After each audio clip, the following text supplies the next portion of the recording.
Okay guys, hari ni kita akan buat video perbandingan antara jumper Jesper Mini yang kecil ni dengan jumper yang biasa-biasa yang ada kat pasaran lah.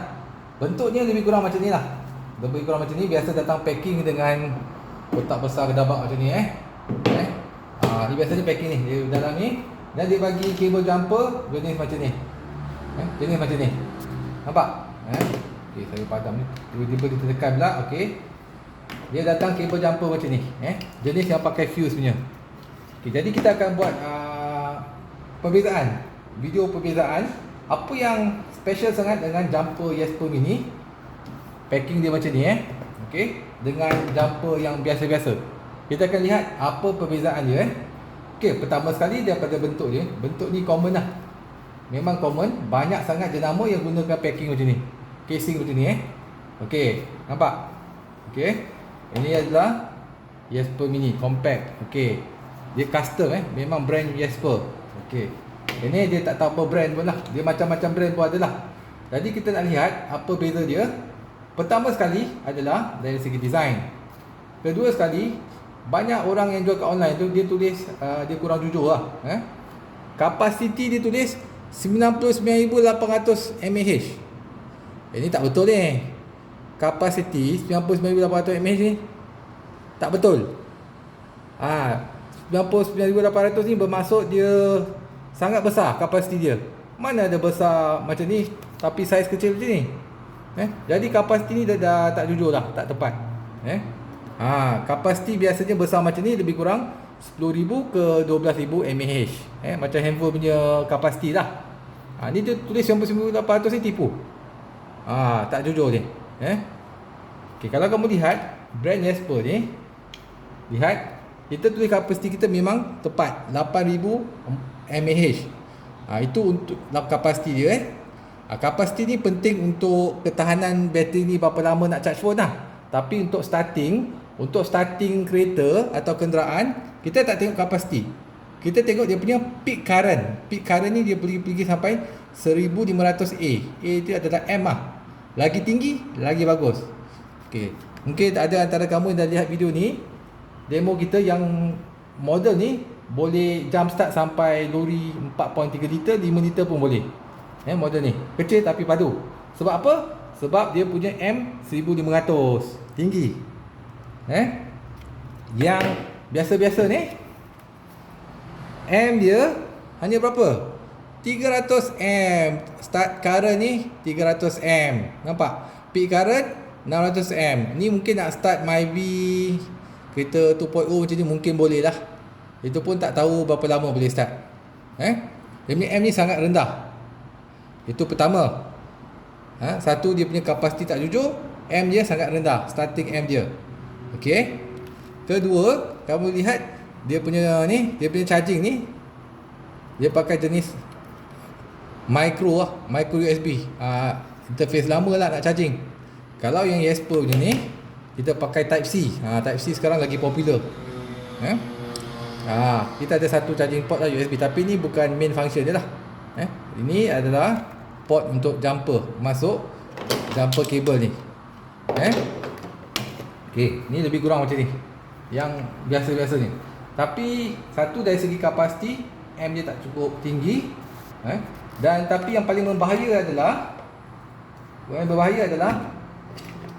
kabel jumper yang diberikan ni. Kabel jumper yang diberikan ni hanya gunakan fuse sahaja. Ini dalam ni ada fuse. Okey, jadi bila contohnya kalau korang cuba nak jump start kereta, cocok macam ni. Jangan tersentuh. Dia nanti akan mungkin spark atau meletup. Kalau fuse ni tak berfungsi, dia akan spark atau meletup. Contohnya saya ambil ni. Ni bateri sampel 12 volt Contoh, kalau kita ketip salah, positif negatif, ini dia akan spark, terbakar. Ataupun kadang-kadang boleh meletup. Ini. Jangan salah ketip. Negatif dengan positif, salah, habis. Ni bateri mungkin rosak, jumper mungkin meletup, ini akan ada spark. Ataupun kadang-kadang kamu punya kereta, kenderaan tu ECU dia boleh rosak. Sebab apa? Salah klip. Positif dengan negatif salah. Saya tak berani sebab nanti keluar spark meletup. Nanti tangan saya pun terbakar. Saya tak nak. Sebab ni jumper biasa. Dia tak ada safety. Dia hanya bergantung pada fuse sahaja. Jadi berbahaya. ECU boleh rosak, bateri boleh rosak, jumper pun boleh rosak dan safety diri pun boleh jadi. Kalau ECU rosak kos ribu-ribu. Apa-apa kenderaan pun sama saja. Jadi saya tak berani kepit kalau salah. Kalau negatif, okey. Jadi tak apalah. Betul, kalau saya salah kepit atau tertouching, boleh spark atau meletup. Itu bahaya Gunakan jumper yang macam ni. Okey, tapi kalau jumper yang Jesper Mini ni, okey, dia ada safety tau. Okey, kita cuba lihat. Dia ada safety. Tengok Saya tersalah sentuh, tengok saya sentuh salah. Tak ada masalah. Dia tak ada spark, tak ada percikan api langsung. Nampak? Tak ada masalah. Okey, contohnya saya salah kepit. Ni sepatutnya positif merah. Ini negatif. Saya kalau kepit pun tak ada masalah. Mengapa? Sebab dekat dalam jumper kita ni ada safety. Ini dalam ni ada sensor. Dia akan detect kalau salah klip, dia akan bagi signal. Kalau okey, correct. Kalau salah pasang, dia akan tulis menyala reverse. Ini safety. Jadi bila benda ni berlaku, dia akan detect bateri kamu selamat, jumper tak rosak, ECU kereta pun selamat. Tuan-tuan dan puan-puan, kena penting beli. Mengapa jumper Jesper Mini ni sangat dia agak mahal? Disebabkan dia ada safety feature ni. Bateri selamat, ECU kereta selamat, jumper selamat dan diri anda pun selamat. Okey, dan last sekali saya nak tunjukkan kelebihan jumper Jesper Mini ni adalah sungguh pun dia nampak kecil tapi dia solid dan dia lagi ringan. Sungguh pun tengok, lihat kita cuba on kan. Kita tengok berapa berat dia